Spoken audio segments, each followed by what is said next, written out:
Conexão Mota.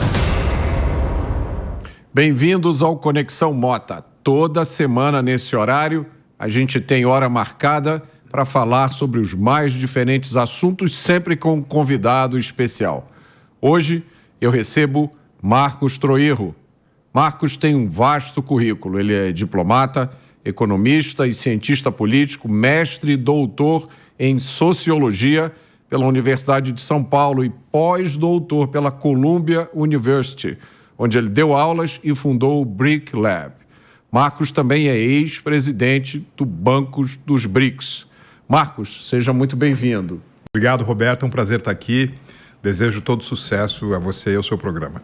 Muito obrigado. E eu vou começar te fazendo uma pergunta sobre a sua visão para o Brasil, né? Eu escuto você falar e você tem uma visão otimista para o Brasil. Você fala sobre o aumento do comércio exterior entre 2019 e 2020, um período em que o Brasil foi um dos 3 principais destinos mundiais para investimento estrangeiro. E você deu uma explicação para isso que eu achei muito interessante. Você colocou as razões do sucesso do Brasil no agronegócio, na mineração e na produção de energia. E aí eu te pergunto, o que está impedindo o Brasil de usar essas coisas para se posicionar entre as primeiras economias do mundo?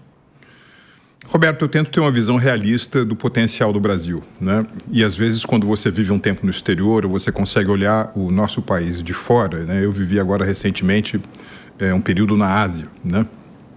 Às vezes a distância favorece a perspectiva, né? E num mundo em que há uma grave insegurança alimentar, uma grave insegurança jurídica, e há uma transição para aquilo que se chama de economia verde, me parece que o Brasil tem credenciais muito importantes em cada um desses quesitos. E o que acho que a gente tem que levar em consideração também é o seguinte: hoje no mundo existem essencialmente 193 países, né? Quer dizer, se você passar em frente à Organização das Nações Unidas em Nova York, você verá ali tremulando 193 bandeiras. E é um fenômeno curioso porque na grande maioria dos países, Roberto, há uma diminuição das taxas de natalidade, as populações estão diminuindo. Alguns países ainda vão atingir um pico aí nos próximos 5, 10 anos, depois as populações começam a cair. Mas em 9 países do mundo haverá um crescimento populacional tão robusto nesse próximo quarto de século, nos próximos 25 anos, que por volta de 2050 a população mundial chegará a 10 bilhões de pessoas. Ou seja, nós vamos ter um acréscimo líquido de 2 bilhões de pessoas no mundo. Em que países você vai ter esse tipo de crescimento populacional? Na Índia, que aliás ultrapassou ano passado a China como o país mais populoso do mundo. Na Indonésia, que já tem 280 milhões de habitantes. No Paquistão, que aliás ultrapassou o Brasil em termos de população também. Você terá algum crescimento nos Estados Unidos e os outros 5 países são da chamada África subsaariana. Agora, o que eu acho muito interessante nessa projeção é que quando você cruza essa tendência de aumento populacional em alguns países, com de onde virá o crescimento da economia mundial, vamos aqui pensar, por exemplo, a Índia, né, que tem crescido a taxas de 7% ao ano, todo ano, que significa que a Índia dobra sua renda per capita no espaço de uma década. Como nós estamos falando aqui de um país relativamente pobre, né, uma renda per capita de cerca de $2.500, quando você tem um aumento de renda tão vertiginoso, num espaço tão curto de tempo, e a partir de uma renda per capita tão baixa, a tendência é que as pessoas comam mais. Ou seja, isso significa uma revolução calórica, ato contínuo, uma revolução nutricional. Então, se isso é verdade, de onde vai vir a comida do mundo, Roberto? Tá certo? O mundo tem 4 grandes produtores de alimento, o Brasil é um desses produtores, é o país que tem a mais vigorosa, mais vigoroso superávit da sua balança comercial de alimentos. Me parece, portanto, que essa característica do Brasil, bem como, enfim, a sua matriz energética, etc., nos dão uma janela de oportunidade histórica para que o Brasil mude de patamar, para que o Brasil utilize esses excedentes para se tornar um país intensivo em tecnologia. Sua pergunta é por que nós não conseguimos até agora fazer isso. Essa é uma oportunidade histórica que está se apresentando e, para isso, o Brasil precisa ficar mais leve. O Brasil precisa ficar mais competitivo. Há uma corrida hoje no mundo por reposicionamento nas chamadas redes globais de valor. a um período curioso, né, de diminuição de exposição à China.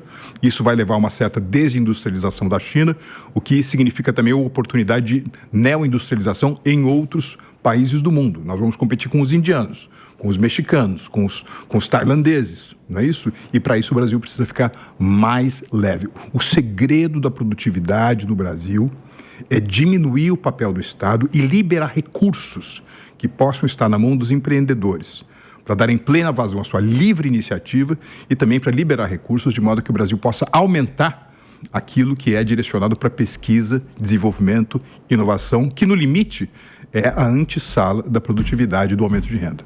Você levantou uns pontos interessantes aí que eu quero explorar mais na frente, mas antes, você falou sobre competição internacional. O Brasil vai estar competindo para aproveitar essas oportunidades. Agora, você mencionou 3 áreas, 3 setores, o agro, a mineração e produção de energia, que são 3 setores que são alvos de ataques da militância eco-radical, né?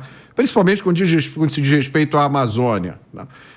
O agro é demonizado, a mineração na Amazônia se supõe que existem enormes recursos, principalmente de metais que são importantes para a produção de energia alternativa, porque são usadas em baterias, para a produção de energia solar.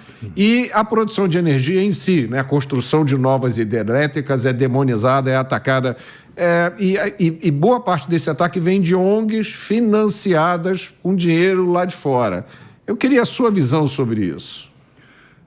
Roberto, na economia mundial, nas relações internacionais, muitos pecados são perdoados, mas um dos pecados que não são perdoáveis é o pecado da inocência. Nós não podemos imaginar que por trás do discurso de muitos países, discursos protecionistas que visam a subsidiar setores absolutamente ineficientes, sobretudo na produção de alimentos, exista uma camada independente de, eu vou prejudicar, por exemplo, exportações brasileiras por conta do Brasil ser um mau ator no campo da sustentabilidade. Pelo contrário, o Brasil é um grande exportador de sustentabilidade, né? Nós temos uma das matrizes energéticas mais limpas do planeta. O Brasil provavelmente é um daqueles países que reúne características de clima, de empreendedorismo na produção de alimentos, pesquisa, que fazem do Brasil um país muito difícil com o qual competir, porque nós realmente nos tornamos líderes numa série de áreas, e a gente, mais uma vez, não pode imaginar que essa é uma discussão inocente, né? Eu fui um dos negociadores do acordo Mercosul-União Europeia. Aliás, quando nós conseguimos concluir o acordo em junho de 2019, né, foi uma grande celebração. Nós aproveitamos ali um momento histórico, né, em que a União Europeia se mostrava mais aberta para fazer avançar uma agenda de competitividade, de mais abertura de mercado.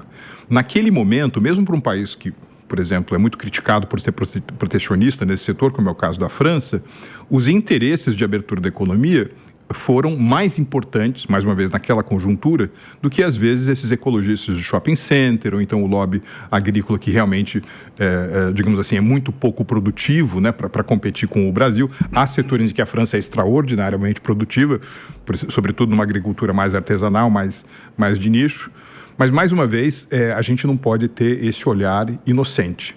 E eu acho que não existe, Roberto, um melhor critério, né, para julgar o quanto o produto brasileiro é aceito no mundo, do que o fato de que, se você levar em consideração que cada vez mais o Greenwich, né, o meridiano geoeconômico do mundo, está se transladando para a Ásia, né, hoje o Brasil é um país que exporta mais para a Malásia do que para a Itália, mais para a Tailândia do que para a França, mais para Singapura do que para a Alemanha. Ou seja, nós temos uma capacidade de competir nesses países, não é, que são, digamos assim, os mais dinâmicos da economia mundial contemporânea, que vai cada vez mais absorver o produto brasileiro.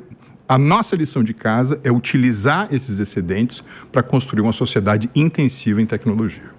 Marcos, você é um cara que tem uma visão global única. E eu queria te fazer a seguinte pergunta. Antigamente o mundo era dividido em 3 blocos. Os capitalistas, os comunistas e os chamados não alinhados. Quais são as divisões de hoje? Você sabe que uma vez eu ouvi um discurso extraordinário, né, de um político que eu admiro muito, que era o presidente Ronald Reagan, né? E ele dizia, olha, não tem leste-oeste, tem para cima e para baixo, né? E, de fato, eu acho que essa classificação, né, que foi muito característica dessa Guerra Fria que se sucedeu à Segunda Guerra Mundial, não faz muito mais sentido. Agora, é verdade que uma certa ideia de Ocidente tende a ser pujante. Vamos aqui resolver o Ocidente quase como se fosse uma equação matemática, Roberto. Ocidente é livre mercado, livre iniciativa, economia de mercado, mais democracia representativa, sistema pluripartidário e Estado de Direito. Quando você tem reunidas essas características, não importa a geografia, você pode ser considerado ocidental, ainda que você seja um país como a Austrália ou o Japão. E você tem, obviamente, sociedades em que o oxigênio é mais rarefeito.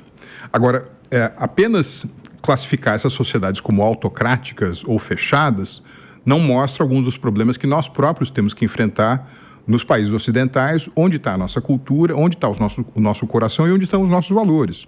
Por exemplo, eu vejo uma intervenção do Estado na economia na Europa e mesmo nos Estados Unidos jamais vista, né? É como se a economia de mercado, o princípio da economia de mercado, estivesse sob ataque no mundo inteiro, em nome do que hoje eu gosto de chamar de uma geoeconossegurança, né? Porque você quer diminuir a sua exposição relativa a determinados mercados do mundo, você mantém horas de trabalho ou benefícios ditos sociais que acabam consumindo a sua competitividade e acabam forçando, por exemplo, a desequilíbrios em gastos públicos, desequilíbrios fiscais. Essa é uma das maleses, como se diz, do Ocidente, que por vezes parece que esqueceu as lições do trabalho duro.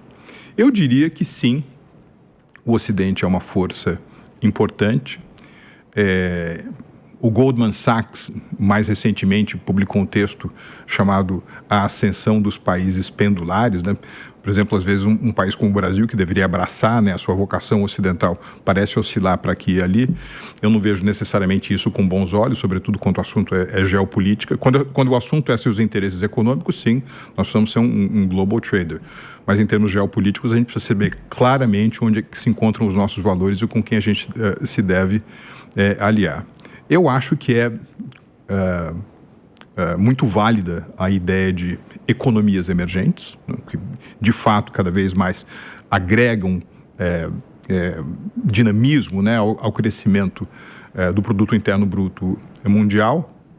Mas hoje aquilo que foi quase que uma espécie de triunfo, né, da ideia de fim da história, né, que vingou durante muito tempo, né, como o paradigma depois da queda, né, do muro de Berlim, foi substituído por uma série de vazio. E eu acho que o Ocidente precisa se reafirmar. Eu achei interessante esse seu comentário, porque quando você caracterizou o Ocidente, você falou de livre mercado, democracia e Estado de Direito. Mas você deixou de fora cultura e religião, que são dois elementos que hoje estão se tornando cada vez mais importantes. A gente vê a chamada pauta woke, que ataca frontalmente a cultura, e a imigração sem controle, especialmente de países árabes, que introduz na Europa e nos Estados Unidos o elemento da religião, querendo dominar a política. Né? É porque o interessante, Roberto, é que desses pontos cardeais que eu busquei apontar do Ocidente, são gerados valores culturais, não é isso? Por exemplo, numa economia de mercado, tende a valorizar o empreendedor. Uma economia de mercado tende a valorizar a competição. Uma economia de mercado tende a valorizar o trabalho duro. Né? Uma democracia representativa tende a valorizar a tolerância, tende a valorizar o diálogo, tende a valorizar a construção do consenso como a forma de dirimir contencioso. Né? O Estado de Direito oferece uma impessoalidade que é absolutamente fundamental para as sociedades poderem avançar institucionalmente. Então, há uma cultura gerada a partir desses pontos cardeais que eu, digamos assim, identifiquei como ocidentais. Eu vejo muitas das, digamos assim, pautas woke como anti-ocidentais. Uhum. Claro. Veja, não é porque algo nasce no coração, no âmago de uma sociedade majoritariamente ocidental que ela não deixa de ser, por vezes, ofensiva, autodestrutiva, autossabotadora, né, desses que, na minha opinião, são valores mais amplos. Claro.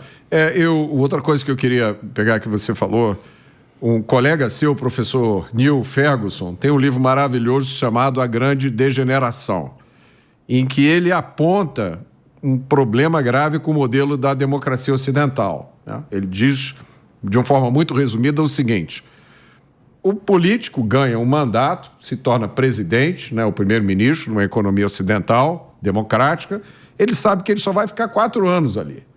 Então, o negócio dele é gastar como se não houvesse amanhã, sem nenhuma preocupação com o amanhã, porque daqui a 4 anos ele não vai estar mais ali. Então, ele quer beneficiar o seu grupo político, se beneficiar, e o Ferguson diz que... E qual é um dos resultados disso? É uma deterioração contínua das finanças públicas. Dívidas que só aumentam. Eu vejo colegas meus dizendo: a dívida do Brasil não é problema, porque os Estados Unidos também têm uma dívida, a França também tem uma dívida. Como se ter uma dívida que só aumenta fosse uma vantagem para alguém, tá? E o Ferguson também fala dos sistemas de previdência que ficam insustentáveis, que parece que são temas comuns no Ocidente hoje, né?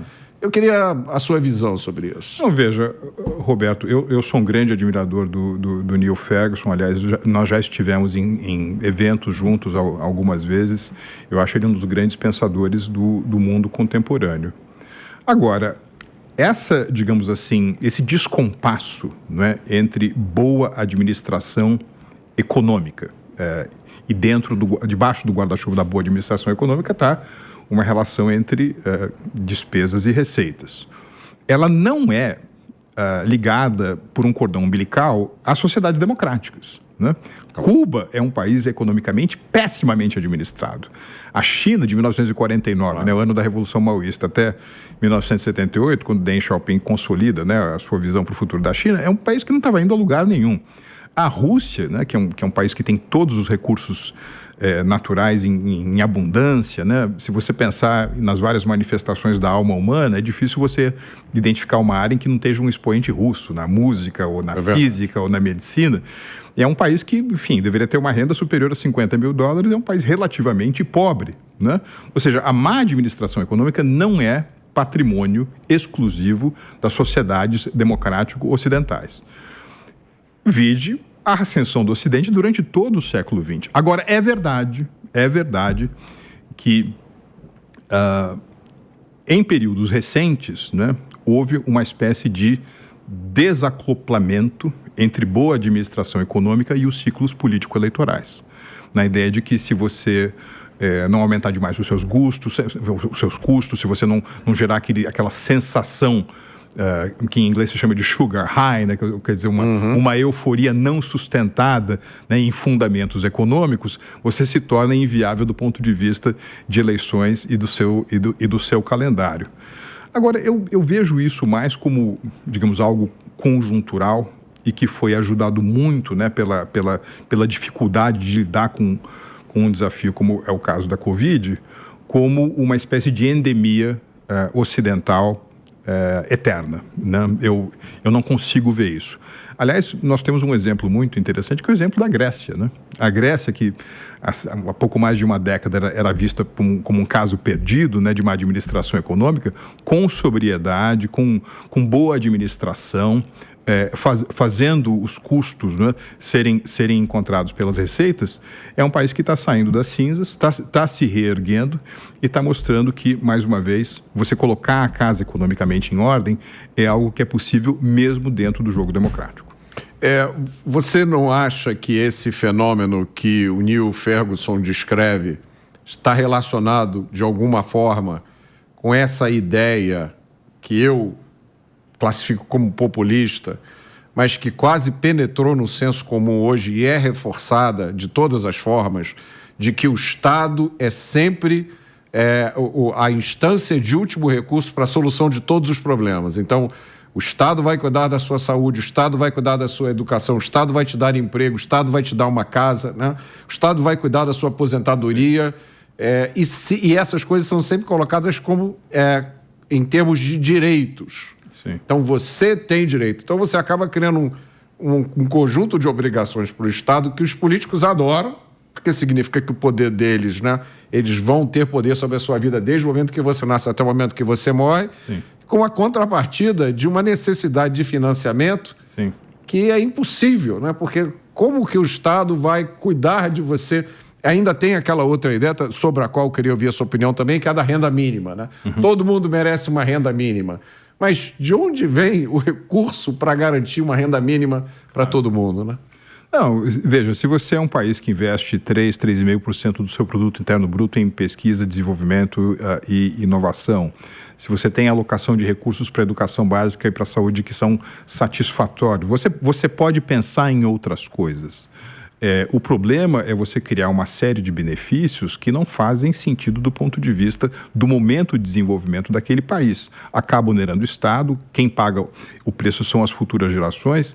E eu acho que é importante aqui, Roberto, fazer uma conexão com o tema anterior também, que é a chamada expectativa média de vida ao nascer, né? Os sistemas previdenciários em vários países parecem ter esquecido, não é que nós passamos a viver muito mais. Não é isso? A expectativa média de vida ao nascer de alguns países da OCDE já está se aproximando de 90 anos de idade, né? Aliás, o que traz uma série de problemas interessantes. Por exemplo, se você vai viver até os 90 anos de idade, quando é que termina a sua adolescência? Quando é que começa a sua idade adulta? É o mesmo critério meio que cronológico de mudança do seu próprio organismo, né, que a gente utilizava anteriormente, ou é algo difícil? Quando é que você para de trabalhar? Quando você está no meado dos seus 60 anos, ou vai ter que ir um pouco mais para frente? Tudo isso está mudando demais. E acaba mudando também por uma outra razão que é muito importante. Veja, nós estamos aí no nascedor de uma quarta revolução industrial, em que inteligência artificial, inteligência aumentada é algo presente, há uma ênfase toda importante nesse tema da economia criativa. E se hoje, Roberto, um jovem, por exemplo, aos 25, 30 anos de idade, não adquirir os equipamentos intelectuais e de habilidades necessários para desempenhar uma função produtiva nesse novo mundo que emerge, ao contrário do que acontecia, digamos, no meado do século XIX, em que o país mais desenvolvido do mundo, que era a Inglaterra, tinha uma expectativa média de vida nascer de 40 anos de idade, essa pessoa, mesmo num país de renda média como o Brasil, vai viver para perto dos 70 anos. Ou seja, é muito grande o período de tempo, né, entre aquele instante, por conta da ausência de habilidade e capacitação, que ela deixa de ser mais produtiva para essa nova economia, e o momento em que ela vai sair das estatísticas sociais, o que força o Estado, né, a aumentar a sua alocação para seguro-desemprego, para assistência social, para o combate da criminalidade, para pessoas que vão ser úteis para a gato economia, gato de água, gato de TV a cabo, gato de eletricidade, vão estar à disposição do comércio ilegal de armas, dos narcotraficantes e assim por diante. Então é um problema realmente muito sério e que está, mais uma vez, todo associado a uma hipertrofia do Estado e a concessão de benefícios que não fazem o menor sentido. E um ponto interessante é que, ao invés de explicar aos jovens, na sua geração, você vai ter que se virar. Sim. Porque, né, ou então o dinheiro vai acabar antes da sua vida. Você ainda vai ter anos para viver e o seu dinheiro acabou. Em vez disso, se passa uma mensagem para ele de que, na verdade, ele tem o direito de ter essa aposentadoria do Estado, né? E que o simples fato de converter isso em direito vai fazer com que esse dinheiro surja magicamente quando essa conjuntura que você está descrevendo já está clara e óbvia. Roberto, uma das lições mais lindas do Ocidente é a ideia de autonomia, né? Eu sou o meu próprio governo, eu sou responsável pelo meu próprio destino. Quando você passa a enxergar só o Estado, né, como o responsável, você cede o seu destino para outro. É a heteronomia. É o outro que é responsável por você. Que é uma visão, a meu ver, que não deu certo em nenhuma sociedade. Agora, você morou vários anos em Xangai, quando você foi o presidente do Banco dos BRICS. Eu queria que você me ajudasse a entender a China, porque eu não consigo entender. A China lógico, é uma cultura milenar, mas era um país pobre, controlado por revolucionários comunistas, né? Alguns dos mais radicais que já existiram. E hoje parece que tudo que a gente usa é feito na China, inclusive equipamentos de alta tecnologia. A China parece que está peitando os Estados Unidos pelo domínio mundial. E aí eu pergunto para você, tem duas coisas para te perguntar. Primeiro, que fenômeno foi esse que aconteceu com a China? Que mágica que a China fez que outros países não conseguem fazer? E a segunda pergunta é, nós devemos ter medo da China? Roberto, eu gosto muito, eu sei que você também, de um sujeito que foi economista-chefe da OCDE, o economista britânico Angus Maddison, né? E que era um homem muito ambicioso que, entre outras coisas, buscava classificar qual era o tamanho do PIB mundial no ano em que Jesus Cristo nasceu, né? E ele faz uma espécie de trajetória da evolução da riqueza do mundo nesses últimos 2000 anos. China e Índia, durante muito tempo, entenda-se, daquele período até essencialmente o início do século XIX, era a maior economia do mundo, eram as duas maiores economias do mundo, por uma razão muito simples, o tamanho da população, tá certo? Agora, uma série de conflitos civis na China, uma série de invasões externas na China, a própria ideia, não é, de que os princípios confucianos, né, valiam para a China, mas não necessariamente para outros países, deixaram a China muito isolada. Aliás, mesmo em mandarim chinês, né, Zhonghuo, China, o império do centro, país do meio, dão um pouco essa ideia de isolamento.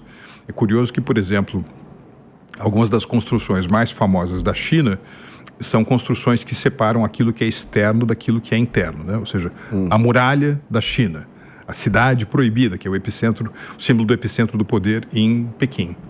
E digamos assim, esse milagre recente da China, que é um milagre que vem de 1978 para cá, é um milagre de extroversão da China. Ou seja, a China, por conta de uma conjuntura geopolítica, onde os Estados Unidos tiveram um papel fundamental, um pouco como resultado, né, daquelas visitas do início dos anos 70 de Henry Kissinger a Zhou Enlai, depois a conversa do Nixon com o Mao Tse-tung, foram abrindo a China para o resto do mundo, e a China se utilizou, portanto, de uma estratégia em escala muito ampliada que outros países asiáticos já estavam, em alguma medida, adotando, que é uma estratégia de nação comerciante, né? Ou seja, exportar para crescer. No momento em que a China, no final dos anos 70, recebe status de nação mais favorecida do seu comércio para o resto do mundo, praticamente, a China se transformou um grande destino de investimento estrangeiro direto, não necessariamente para produzir no mercado chinês, mas utilizar a China como uma plataforma de exportação para terceiros mercados.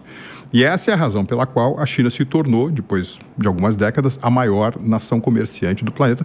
Hoje, se você pegar tudo aquilo que a China exporta com tudo aquilo que ela importa, você tem aí o maior protagonista do comércio internacional.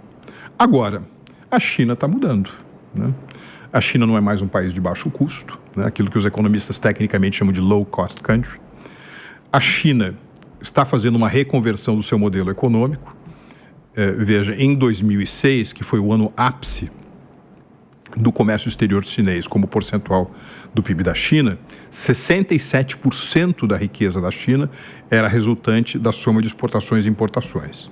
Se você olhar esses mesmos números para 2022, por exemplo, que é o dado mais recente que eu tenho, esse número já caiu para 35%. Ou seja, o mercado interno como fonte de crescimento na China se tornou bastante maior.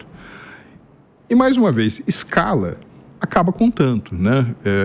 Olha que coisa interessante, Roberto. Em 1997, que não faz tanto tempo assim, o Brasil tinha um produto interno bruto maior do que o da China.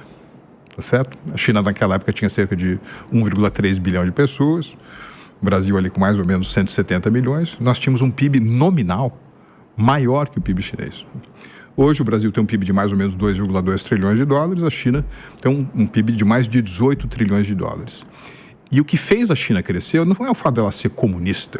O que fez a China crescer é o fato dela ter utilizado determinadas ferramentas que são do jogo do livre mercado, do livre comércio, digamos assim, do acesso, né, a outras jurisdições, às outras economias, né? E mais uma vez, em algumas áreas dentro da economia chinesa, um papel importante para o empreendedor. É curioso porque, por vezes, a gente imagina que é um modelo de planificação central, absolutamente controlado por essa ou aquela, digamos assim, área do Partido Comunista Chinês, mas houve muito empreendedorismo na China e é um erro não reconhecer isso. Dito isso, é um modelo econômico, a meu ver, não sustentável ao longo do tempo, porque os outros países vão adotando barreiras de proteção, né?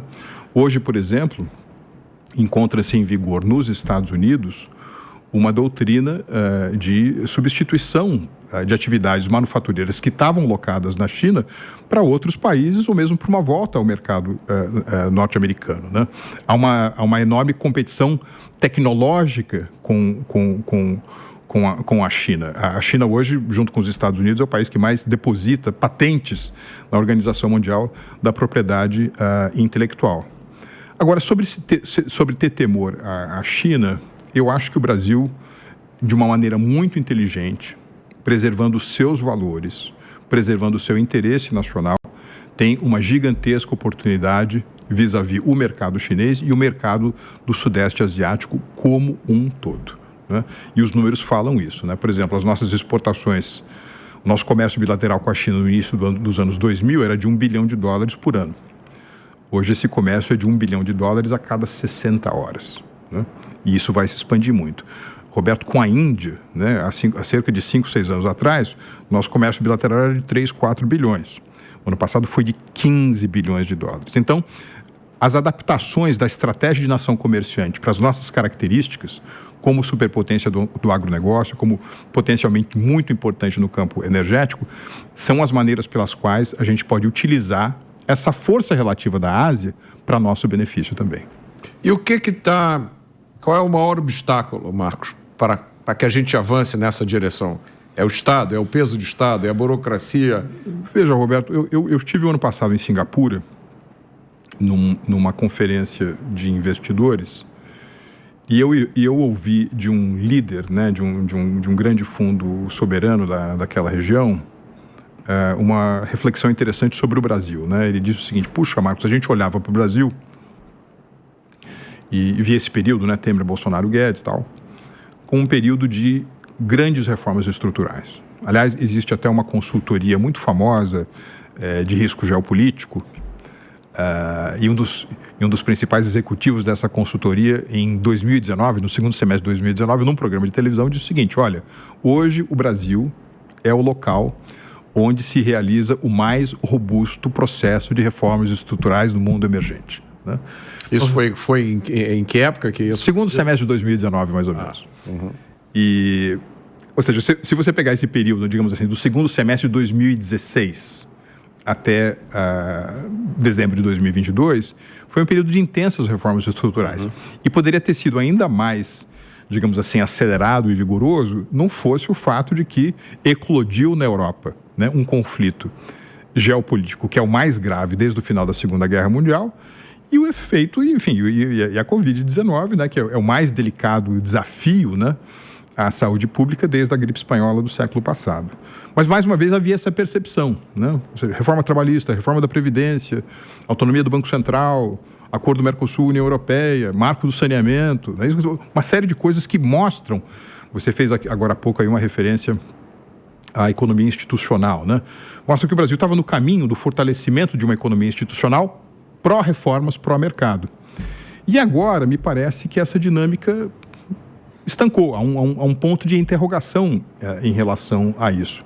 Mesmo a reforma tributária, né, que é uma reforma absolutamente importante no Brasil, aparentemente ela vai acabar resultando num produto que é ineficiente, né? Porque uma boa reforma tributária, ainda mais no contexto dessas, digamos assim, redefinições, né, das cadeias globais de valor, em que algumas atividades produtivas estão saindo da China e, portanto, o investidor, olha, bom, eu vou colocar agora vou fazer uma aposta na Índia, ou vou fazer uma aposta no México, ou vou fazer uma aposta na Arábia Saudita, ou no Chile, ou faço isso para o Brasil. Então, um dos critérios vai ser quão eficientemente você está organizado do ponto de vista dos tributos.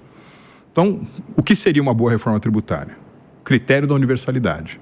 Você tem mais pessoas físicas e jurídicas pagando impostos.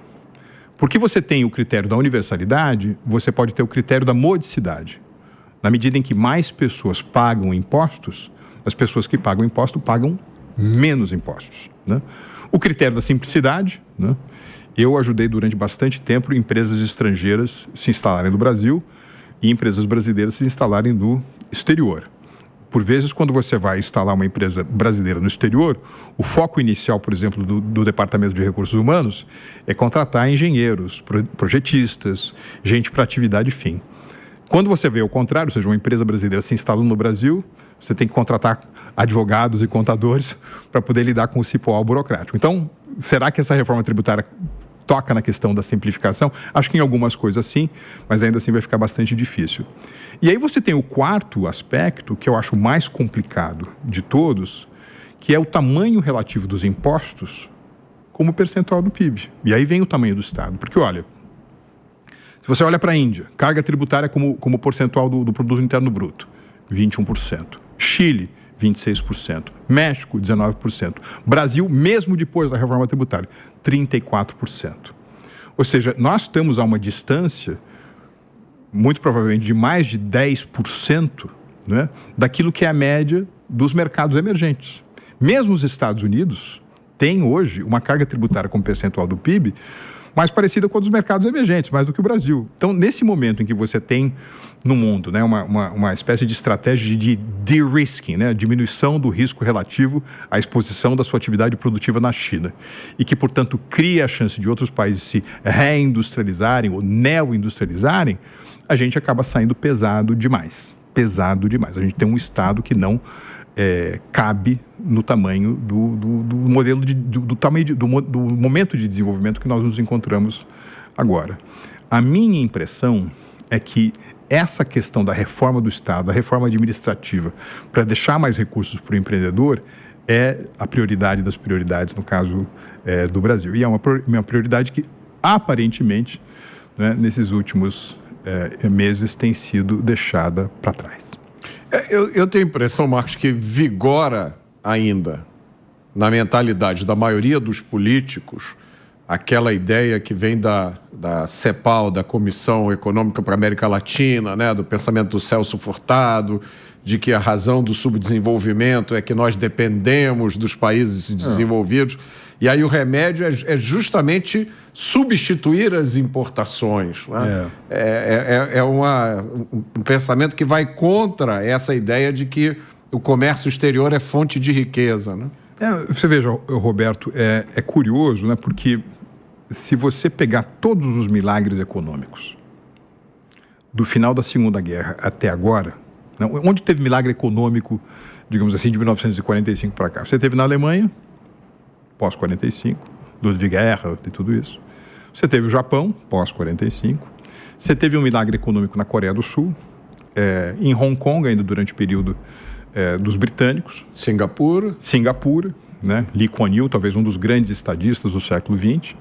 Você teve um milagre econômico na Espanha, a partir de 1982. Um milagre econômico fascinante em Israel, desde 1985. Um milagre econômico na China desde 1978. Então, mais ou menos esses são os grandes milagres econômicos do mundo nessas últimas décadas.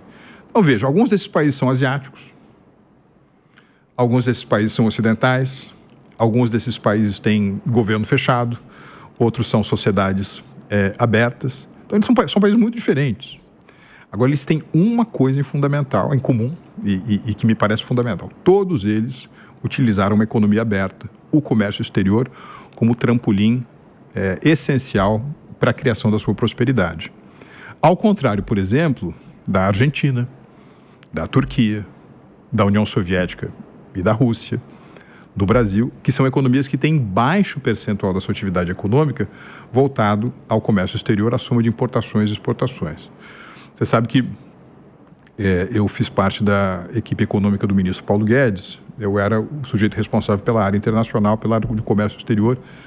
E quando a gente estava se preparando, né, nós estávamos fazendo um pouco o desenho, né, do que seria a nossa estratégia, eu utilizei uma ferramenta do Banco Mundial, uma ferramenta online, que mede o quanto cada país representa, na soma de importações e exportações, o comércio exterior dentro do seu produto interno bruto. E eu olhei especificamente importações, né, num determinado momento, porque se você tem uma economia que importa muito pouco, é um sinal de que a sua economia é muito fechada. E, ao final de 2018, apenas 3 países no mundo tinham um quociente de importação menor do que o Brasil. Cuba, Sudão e o Turcomenistão. Aliás, de vez em quando eu fico até pensando, já imaginou você ter uma manifestação pública pelo fechamento da economia brasileira, protecionismo, você pode falar Cuba, Sudão, Turcomenistão, ou seja, não é exemplo para ninguém, Mas isso tem mudado em anos recentes. Durante esse nosso período de 4 anos, aumentou muito a fatia do PIB que é oriunda do comércio exterior, e acho que essa é uma lição muito boa, e o cenário está favorável para o Brasil, porque esse mundo que tem muita fome, que precisa de muita energia, que precisa de diversificação, é um cenário que nos é favorável. Eu acho que isso é uma barreira, pelo menos na minha geração, uma barreira cultural, uma barreira intelectual, porque nós aprendemos que importar era ruim. O bom é substituir as importações. Então, o que vai contra a ideia do comércio como fonte de enriquecimento, que já está na riqueza das nações, né? O livro do Adam Smith. Você falou de Argentina. Eu queria te perguntar, qual é o impacto, na sua visão, da eleição do Milei? Existe a chance do Milei criar um novo modelo de estadista latino-americano ao qual os outros países vão aspirar? Roberto, muito do que nesse nosso período de 2019 e 2022 a gente conseguiu avançar, e particularmente nos primeiros 2 anos, né, que a gente conseguiu deslanchar com coisas que estavam paradas há décadas, por exemplo, acordo do Mercosul-União Europeia, acordo do Mercosul-EFTA, etc. Depois acabou entrando areia de novo. Mas se deveu a uma orientação mais aberta, mais liberal do governo Macri. Mas me parece que o governo Macri fez uma organização das suas prioridades que não lhe foi produtiva. Ou seja, ele não focou em fazer aquilo que é mais difícil fazer primeiro, não é isso? Para depois poder colher os frutos. E eu vejo na administração Milei um esforço, eu diria, hercúleo e absolutamente inédito na história da Argentina de tentar reequilibrar as coisas. Diminuir o papel do Estado, diminuir gasto público, diminuir benefícios, diminuir, digamos assim, ineficiências. É algo incontestavelmente inédito na história argentina, né? A história argentina que já poderia, né, e tem no passado, a experiência de ter, por meio das exportações, se tornado a 4ª ou 5ª maior economia do mundo, né? Mas não é fácil, porque, mais uma vez, nós vivemos em ciclos político-eleitorais. Você tem um período de dor, né, nesses ajustes, que necessariamente precede um maior período de bonança. Esse período de dor ainda não acabou na Argentina, e eu acho que a sabedoria política, a liderança aqui, será a boa comunicação, bom convencimento da sociedade que os argentinos estão se afastando daquilo que é indesejável, não é isso? E que muito provavelmente a recompensa virá ao cabo desse processo, que eu torço seja o mais rapidamente possível. O que eu tenho percebido no mundo, né? Eu praticamente todo mês, né, estou no exterior, faço muito essa conexão exterior-Brasil, é um grande respeito, admiração pelas reformas que o presidente Milei tem proposto, tem realizado, e mais uma vez uma sensação de que é algo jamais tentado numa economia que tinha tudo para ser uma das mais prósperas do mundo, como é o caso da Argentina. Deixa eu te fazer uma pergunta que é importante para as pessoas, porque é muito difícil separar e entender certas questões. Você foi um dos negociadores do acordo entre o Mercosul e a União Europeia. Eu queria te perguntar, qual é a importância do Mercosul para o cidadão comum brasileiro? Mercosul serve para quê? E qual é a importância desse acordo que já está sendo negociado há muito tempo? E se ele vai ou não vai? Se vale a pena ainda fazer acordo? Queria que você explicasse. Roberto, nos anos 90, havia uma sensação, e eu falei de anos 90 porque é o ano, enfim, é nessa década que o Mercosul é criado, e é nessa década também que se inicia a negociação entre o Mercosul e a União Europeia. Havia uma sensação de que mais integração econômica, mais livre comércio, fluxo mais livre de capitais, etc., é algo que trazia mais prosperidade, tá certo? E nesse sentido, me parece que o Mercosul foi uma ideia bem-vinda, porque nós estávamos com as costas voltadas para os nossos vizinhos. comércio entre Buenos Aires e Brasília, né, entre a Argentina e o Brasil, foi multiplicado muitas vezes depois do advento do Mercosul. Mas em vez do Mercosul ter caminhado numa linha mais liberalizante, de mais abertura, de mais inserção competitiva na economia mundial, o Mercosul acabou se transformando numa espécie de bolha protecionista, né, aplicando esses princípios de substituição de importações a vários setores da economia, tendo um monte de exceções à chamada tarifa externa comum, o que levou a um atraso, a um esclerosamento, né, do Mercosul. E uma maneira de chacoalhar a poeira, né, e colocar o negócio para funcionar era ter tirado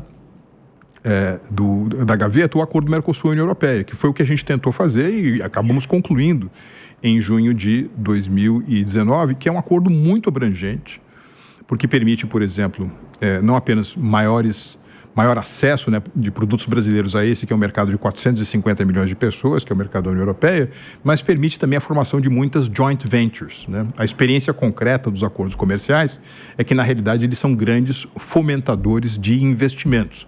O Brasil precisa de muito investimento estrangeiro direto, não apenas por conta da nossa baixa taxa de poupança interna, da nossa baixa taxa de investimento, mas também porque o Brasil precisa de ter acesso à tecnologia, às melhores práticas administrativas e tudo mais. É isso que a gente tentou fazer. Tudo isso afeta o cidadão comum, né? Porque comércio exterior mais livre significa produtos melhores, produtos mais baratos, mais renda exportadora, de modo que você fica menos também, digamos assim, suscetível, né, a desequilíbrios macroeconômicos. Tem muito que ver com o cidadão comum. Em geral, aqueles países que adentraram dinâmicas, né, de acordos de livre comércio, como eu mencionei anteriormente, se deram muito melhor do que aqueles que permaneceram fechados. Você passa uma boa parte do seu tempo hoje no Reino Unido, não é isso? Eu enfim, tive a felicidade de ser convidado para ser acadêmico visitante da Universidade de Oxford e vou com bastante regularidade. Eu queria te perguntar, então, o que foi que aconteceu nessas eleições no Reino Unido? O que houve com os conservadores na terra de Margaret Thatcher, na terra de Winston Churchill, a terra que praticamente inventou o liberalismo? O que houve? O que aconteceu, Marcos? Não é a primeira vez, né, que você tem uma recaída dessa digamos assim, na pátria, né, do liberalismo econômico e político. Eu acho que é uma combinação de 3 fatores, né? Um ciclo já praticamente de 14 anos do Partido Conservador, a ideia de que uma certa ressaca do Brexit, muita gente achando que o Brexit não foi um bom negócio, ou então foi mal negociado. Então, se você vem com uma plataforma como o do atual primeiro-ministro, do novo primeiro-ministro, de rever aquilo que o Boris Johnson negociou ali atrás, isso é bem visto pela população. E tem um outro fenômeno que o economista indiano Ruchir Sharma chama de anti-incumbência, que é uma espécie de sentimento generalizado contrário àqueles que estão exercendo mandato eletivo, né, que, portanto, convidam na hora de trocar. A trocar, que eu acho que foi muito forte no caso britânico. Eu queria, caminhando aqui para o encerramento, perguntar quem você admira na história do Brasil, no presente ou no passado? Quem são as figuras que você admira? Barão de Mauá, um grande herói, um homem que passou por provações pessoais, tragédias pessoais terríveis, e um grande empreendedor. O embaixador Roberto Campos, né? Talvez o maior intelectual brasileiro do século XX, um homem de Estado, mais uma vez, um homem que é contra a ideia da hipertrofia do Estado, mas ele era um statesman, né? Ou seja, um visionário, né? Uma pessoa que conseguiu enxergar coisas que estavam acontecendo em torno dele. Eu admiro o Oscar Schmidt, o nosso Monsanto do basquete, Ayrton Senna. Admiro muito o Paulo Guedes, que foi meu chefe agora no Ministério da Economia. E são alguns dos brasileiros que eu admiro bastante. E quem são os pensadores que fizeram a sua cabeça, que deram rumo ao seu pensamento? Roberto, Adam Smith, Thomas Hobbes, Locke. Dos mais contemporâneos, Graham Allison, Douglass North. O Darin Acemoglu eu acho um pensador muito importante, né? O autor de Por que as Nações Fracassam. Gosto do Michel Maffezoli, né? o sociólogo francês. Gosto muito do Neil Ferguson. Eu gosto muito do Larry Summers, que foi secretário do Tesouro, foi economista-chefe do Banco Mundial, presidente de Harvard. Eu acho que esses são alguns. Recomende um livro imprescindível que todo mundo precisa ler. Acho que as pessoas precisam ler o livro dos livros, que é a Bíblia. No Velho Testamento, a história de José do Egito. José do Egito é um grande ídolo meu, né, o meu herói. Eu gosto muito da história dele, né, do livro de Gênesis. Eu gosto muito do Príncipe de Maquiavel. Né? Eu acho que é uma lição de realismo em relação a qual a gente não pode prescindir. Gosto muito desse Por que as Nações Fracassam, né, que é um livro que tem 12, 13 anos.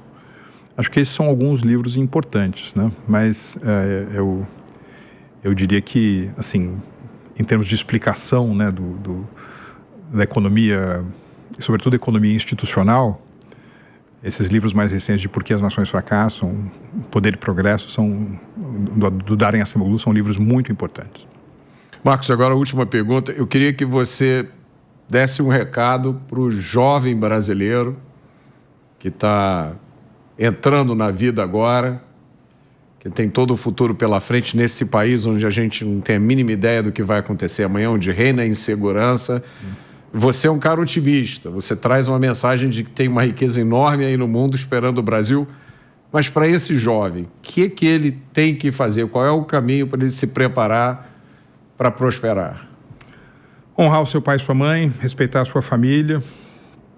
Não existe o sucesso sem trabalho duro, sem muito estudo. Apesar de todas as ferramentas agora de tradução, conhecer línguas estrangeiras. Eu acho que o futuro que vem por aí, o presente já na realidade, Roberto, é uma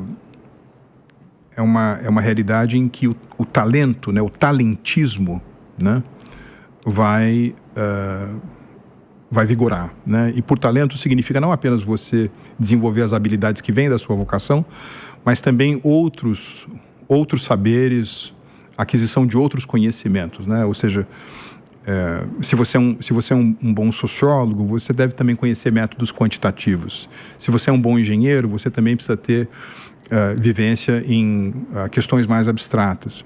Eu acho essa coisa do multitemático, né, do polímata, algo bastante importante para esse mundo que vem por aí, porque você vai poder utilizar as ferramentas de inteligência aumentada de modo realmente a expandir a sua influência sobre o mundo.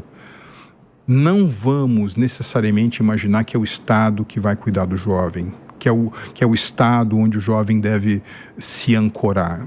O empreendedor, não é? O empreendedor, e mais uma vez aqui, empreendedor no sentido lato, no sentido amplo, né? Ou seja, você responsável pela construção do seu próprio destino, deve ser a principal bússola dos jovens brasileiros. Marcos, muito obrigado. Foi um prazer, uma honra ter você aqui. E o Conexão Mota fica por aqui. Você pode rever o programa no canal do YouTube e também no aplicativo Panflix. Até a próxima. Conexão Mota. A opinião dos nossos comentaristas não reflete necessariamente a opinião do Grupo Jovem Pan de Comunicação. Realização Jovem Pan News.